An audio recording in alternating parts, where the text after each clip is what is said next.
అయితే ఇంటికి తీసుకొచ్చేసాం. నా పేరు వేరుగా రామకృష్ణ అండి, మాది వేలుపూరు తణుకు మండలం.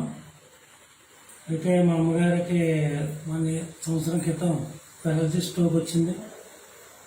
పెరాలసిస్ స్ట్రోక్ వస్తే చాలా చోట్ల మనం తణుకు అవుతాయి, రాజమండ్రి అవుతాయి, చాలా హాస్పిటల్కి తిప్పిన తర్వాత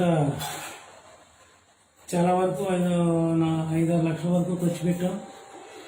తర్వాత డాక్టర్లు ఏమైందో చెప్పారంటే ఆ బ్రెయిన్లో క్లాట్ ఉండిపోయింది, పెద్ద వయసు కదా ఇంకా కరగదు, తీసుకెళ్ళినంతకాలం ఏదో చూసుకోవాలి అని చెప్పేసి కొంతకాలం వరకు ఇంకా మంచం మీద చూసుకోండి అని చెప్పి పంపించేశారు. అయితే సరే అని ఎలాగైనా ఆలోచిస్తున్నాను. ఒక 2 నెలల క్రితం ఇప్పుడు ఎలా ఉందండి మీ అమ్మగారికి? ఇప్పుడు చెప్తారు, మా అమ్మగారు కాళ్ళతో మాట్లాడతారు, నేను చెప్పవలసిన లేదు. అమ్మ ఎలాగోంది చెప్పు. ఎలా ఉంది మా అమ్మగారు మీకు? ఎలాగుందండి, మామూలుగానే ఉందండి. ఇదివరకు ఎలాగ ఉండేది? ఇదివరకు ఇలా మాట వచ్చేదా? ఇదివరకు ఇలా మాట్లాడగలిగారా? ఇప్పుడు ఎలా ఉంది? ఇప్పుడు బాగుంది కదా నీకు? ఇప్పుడు ఎలా మాట్లాడుతుందండి. మా అమ్మగారు ఏం వాడారు ప్రొడక్ట్స్ మీరు? ప్రొడక్ట్ అవుతుందండి.